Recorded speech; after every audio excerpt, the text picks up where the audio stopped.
Almighty Paul Bunyan, he lived long ago. His strength and his goodness helped America grow.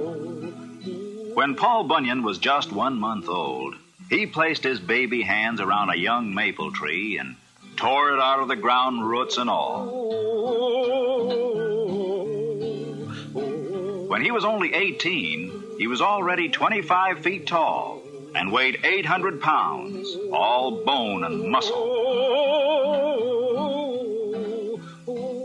He took one look at the deep forests of the West and found his job: to chop down the trees to make room for cities, farms, and people. Come all you sons of freedom that run the forest stream. Come all you roving lumberjacks and listen to my theme. We'll cross the roaring rivers where the mighty waters flow, and we'll roam the wild woods over, and once more a lumbering go, and once more a lumbering go, and once more a lumbering go. We'll roam the wild woods over, and once more a lumbering go. Paul Bunyan was so tall, he covered miles with every step. Why, one day he started walking across the country. He walked across Ohio, Indiana, Illinois, and then stepped into the state of Wisconsin.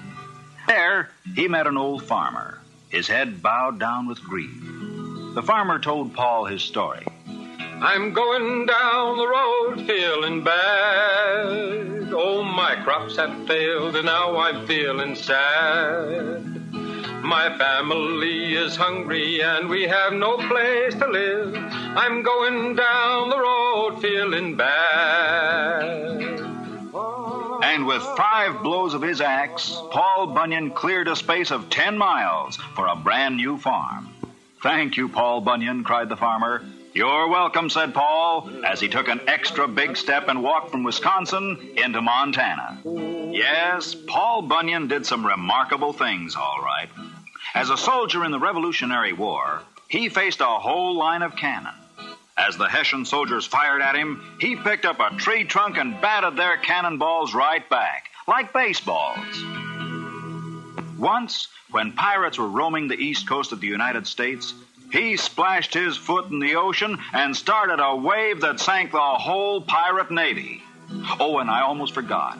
He also built the Rocky Mountains. Paul grabbed a hill with either hand with a ring-ting-a-tim-ring-a-tid-not-nay and set them down so they would stand in a row. He built the Rockies up so high the topmost peak held up the sky with a ring-ting-a-tim-ring-a-tid-not-nay. Then came the biggest job of his life. The country had no inland waterway large enough for big ships carrying heavy freight. So Paul Bunyan began to dig. Soon, he had scooped out hundreds of miles of earth. Now he wanted rain, so he clapped his hands together. And down poured the rain, until the holes in the earth were filled with the Great Lakes. Now, one of the Great Lakes was named Lake Erie, and the town of Buffalo was on its shore.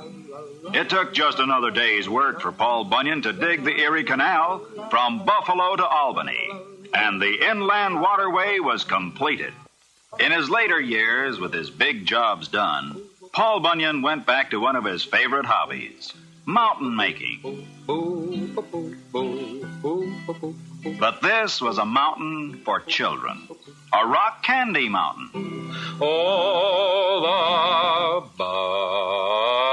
and of the bees in the popcorn trees, near the chocolate ice cream fountain, where the jelly beans grow and the milkshakes flow down the big rock candy mountain. Oh, the children eat their fill of the whipped cream hill, and no one's ever counting. There's so much to eat, life is one long treat on that big rock candy mountain. Did Paul Bunyan really live? Well, nobody knows for sure. Oh, mighty Paul Bunyan, he lived long ago. His strength and his goodness helped America grow.